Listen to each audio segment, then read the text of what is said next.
Space remains such a mystery that even now we don't know much about it. Except for a few things you cannot do there.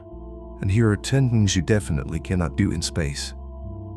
Sleeping is tricky because you have to orbit the Earth 16 times a day. And thus becoming an astronaut is not easy. It's a tiring job.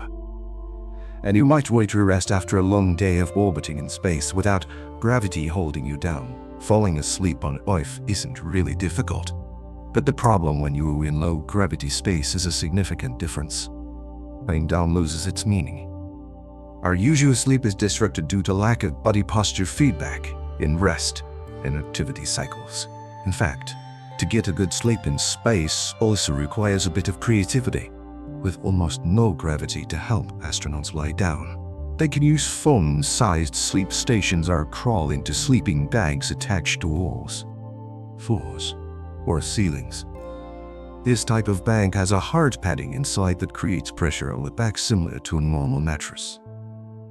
Astronauts must also secure their bodies with something to prevent drifting, losing direction, or bumping into something and others. They also need to sleep near a vent to prevent a large bubble or bottle from forming around their head, causing them to suffocate themselves. Crying is possible when you feel sad or extremely happy. Sometimes it might just be due to an allergy or something accidentally getting into your eye. However, astronauts cannot do this. They can laugh in space at will. But crying is entirely different without gravity.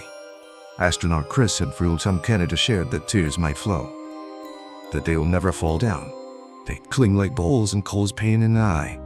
The more tears flow, the larger the water ball becomes. If not wiped away, in space, tears can form a large mass around your face. Eating bread is a normal activity for most of us. We eat sandwiches, and they have incredibly convenient for breakfast or a delicious dip to milk. But that's when we're down here on Earth, enjoying the effects of gravity. Normally, food when in space, natural laws change completely. Similarly to the difficulties caused by zero gravity when sleeping, eating bread is nearly impossible in space. The crumbs from crispy bread and cookies float around and then enter the eyes of astronauts, hindering important devices. That's why you will see cornbread used instead of bread or all orbital flights.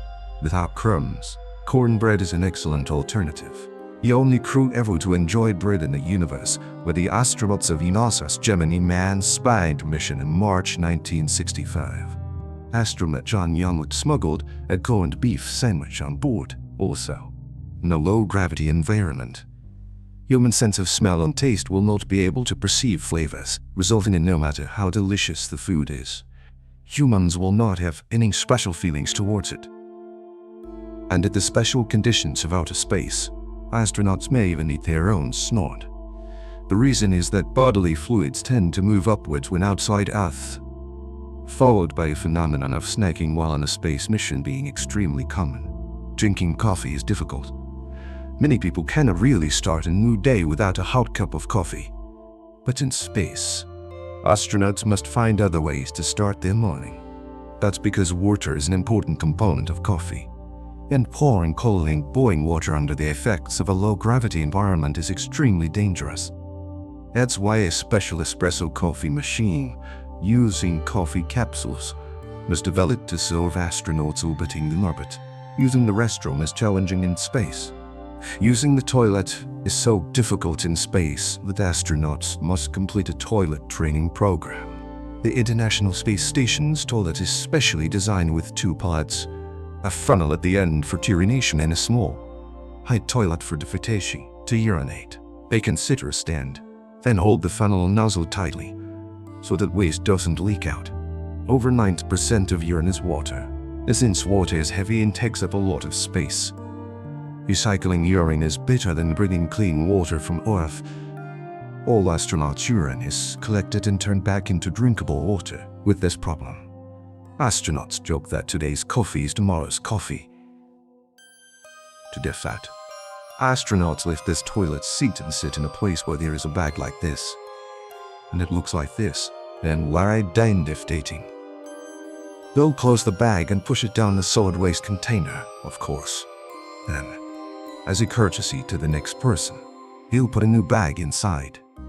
Drinking alcohol was once part of the astronaut's diet on long space missions, especially at the dawn of the space age, to stimulate digestion and keep the immune system functioning normally in a zero-gravity environment.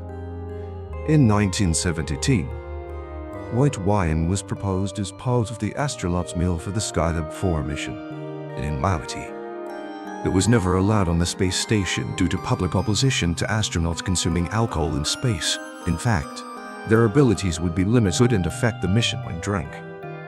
Perhaps the most surprising thing is that the first liquid ever consumed on the moon's surface was wine. Buzz Aldrin, in an interview in his book, revealed that he sipped a little wine during the Eucharist before he and Neil Armstrong stepped out onto the lunar module in 1969.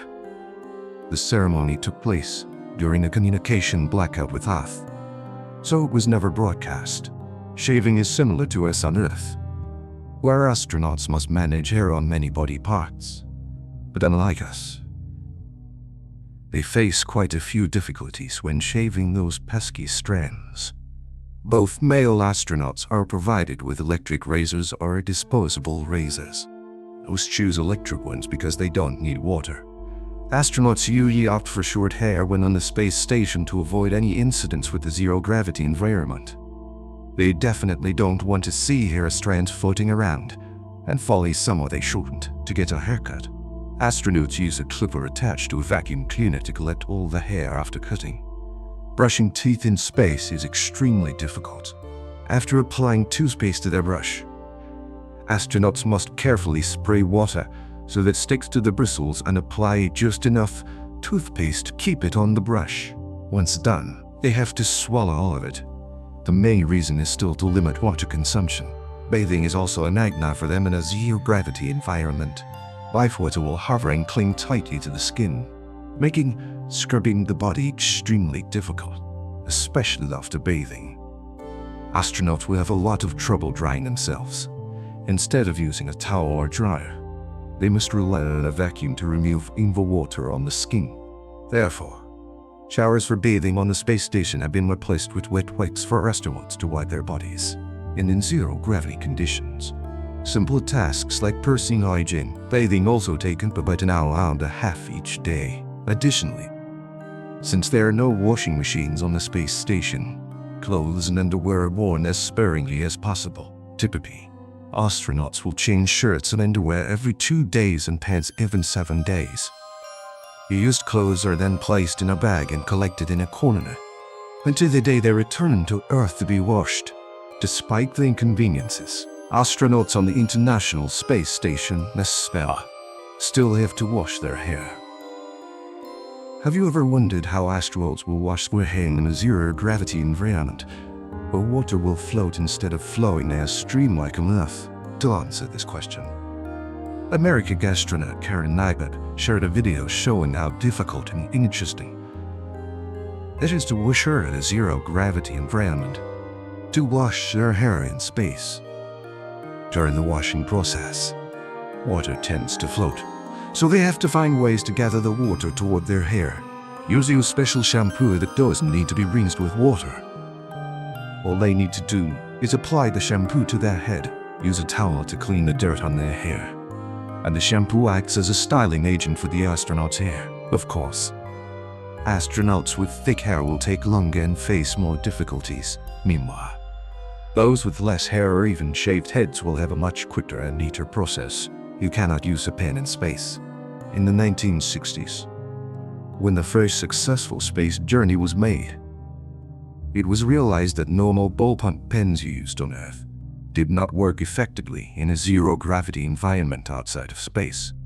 This was an important issue because there were not many inventions for storing information like today, recording journey diaries, noting activities, writing necessary numerical values when performing procedures on the ship all required a pen. In fact, initially, NASA spent some money researching the possibility of using ink pens in space. It had to stop the project early when they realized the cost would rise. Subsequently, both American and Russian astronauts used pencils in space. One of the biggest problems was the fragments in space. A small dust particle is not allowed to exist. If using a pencil, The small fragments from the pencil could break and float in space, posing a great danger to astronauts and equipment. Until 1965, the Fisher Pen Company invented a pen with a nitrogen pressurized ink cartridge. The pressure pushes the ink toward the tip of the pen, allowing the pen to operate in an upside-down environment under harsh temperatures and in water. This type of pen is still used to this day. You can't use a lighter in space. What would fire look like in space? Would it be different from on Earth? The answer is very different and very interesting. What makes the difference is the lack of gravity. Gas molecules in space spread out around, causing fire to burn completely differently on Earth. Fire burns vertically, forming a flame, whereas in space, fire burns into a spherical shape, more like a fireball. However, astronauts discovered a phenomenon that they'd explain. Combustion occurs, but it doesn't produce a flame. And this discovery has excited scientists for its potential benefits if it can be recreated as applied on Earth. Sexual activity is prohibited during space missions. To date, the International Space Station admits they know nothing about any sexual intercourse that may have occurred in space. And sexual activity in space would be extremely difficult due to the lack of privacy for astronauts, the enormous work pressure, and the state of zero gravity would surely make it difficult and not enjoyable.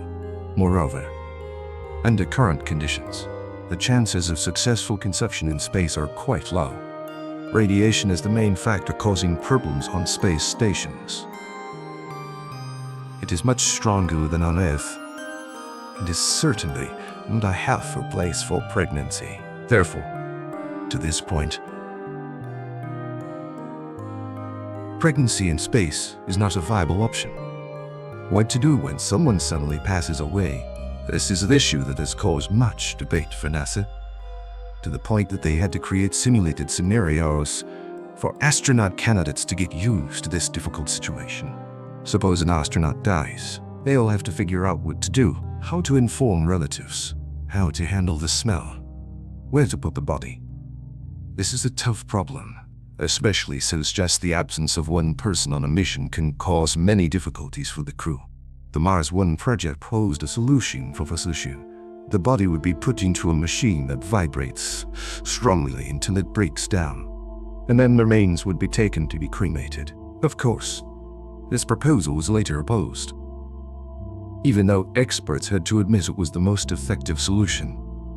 Growing plants in space is a challenging endeavor, mainly due to the issue of gravity. Without Earth's gravitational pull, plants tend to grow strangely in non-gravity conditions, but placing lights above the plants can help mitigate this effect. Another challenge is ensuring enough air around the roots. Finally, creating a system that can grow a variety of plants is another hurdle. Although experiments in growing plants have had some initial results, we still have to wait for full evaluations of plants grown outside Earth's atmosphere. This was a look at some of the many challenges of living and working in space, a truly unique environment that requires astronauts to adapt to conditions vastly different from those on Earth.